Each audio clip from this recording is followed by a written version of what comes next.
थिया उहा मजलिस थिया जेका तूं पाण मल्हायूं वेठो मां लख सलवात थिया ऐं इमाम हुसैन जो न्याज़ थियो आहे इंजीनियर महमूद अली सियाल साहब जो अॼोको ख़ैर अॼोको न्याज़ पंहिंजी बारगाह में उहद जबल जेॾो लिखण क़बूल फरमा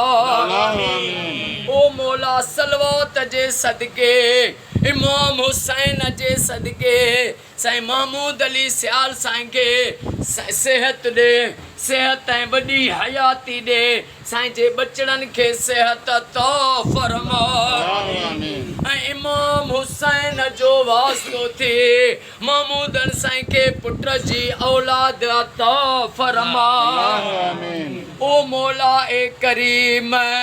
जंहिं महमूद साईं खे अॼु दुआ जे लाइ चयो आहे जा जे लाइ भी सोचन था उन्हनि जा बेड़ा पार फरमा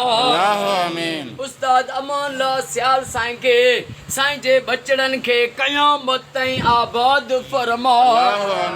इमरान अली फलो साईं के सरकारी नौकरी दे अॼु दुआ कबूल फरमा डॉक्टर शौकत अली सियाल साईं के डॉक्टर साईं के साईं जे बचड़न के सेहत ऐं वॾी खिज़री हयाती अता फरमा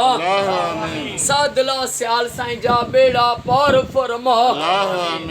ओ मौला ए करीम रब तोखे उन घड़ीअ जो अॼु वास्तो थी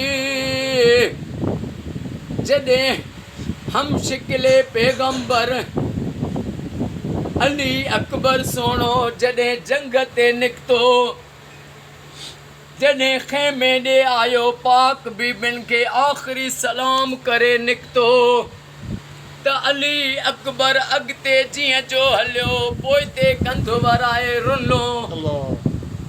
मुंहिंजे मौला हुसैन फरमायो अली अकबर न रो मतां यज़ीदी सोचनि त अकबर डिॼे थो चवण लॻो बाबा हुसैन हिननि यज़ीदियल खां मां नथो डिॼां पर रुनुम इन जे लाइ जो मदीने वारी सुगरा यादि अची वई आहे मौला उन मज़लूमनि जी क़ुर्बानीअ जो वास्तो थी उन्हनि जे शहादतुनि जो वास्तो थी अॼु असां जेके बि दुआ में वेठा आहियूं असां सभिनी जो बेड़ो तार असांखे ग़मे हुसैन खां सवा दुनिया जे ग़मनि खां पनाह अता फरमा सॼे सिंध में सॼे पाकिस्तान में सऊदीअ में ईरान में इराक में शाम में घर घर में सलवातूं थियनि शिया सुन्नी जे घरनि में सलवातूं थियनि इहा दुआ क़बूल फरमा आका जी सारी उम्मत खे फ़िरके वारियत खां बचा असांजे मुल्क खे ऐं मुल्क जी पाक फ़ौज आर्मी ISI खे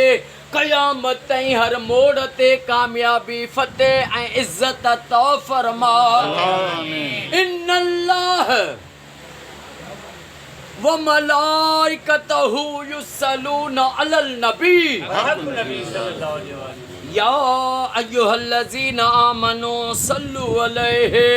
व सल्लिमू तस्लीमा अल्लाहुम्मा सल्लि अला मुहम्मद व आले मोहम्मद ओ मुजा करीम इमाम हसन हुसैन जो वास्तो थिए सादला सियाल साईं खे साईं जे सभिनी भाइरनि खे बचड़नि खे भाइटनि खे क़यामत ताईं आबाद फरमा जेके बि मुंहिंजा सियाल हिन दुआ में वेठा आहिनि सभिनी जी पारत अथई हिननि जा बेड़ा पार फरमा गुलज़ार अली फुल पोटो साईं जा बेड़ा पार फरमा मोहम्मद मुश्क नारे जो साईं तो मुश्किलातूं दूर फरमा ला इलाहा इल्लल्लाह मुहम्मदुर रसूलुल्लाह नारे हैदरी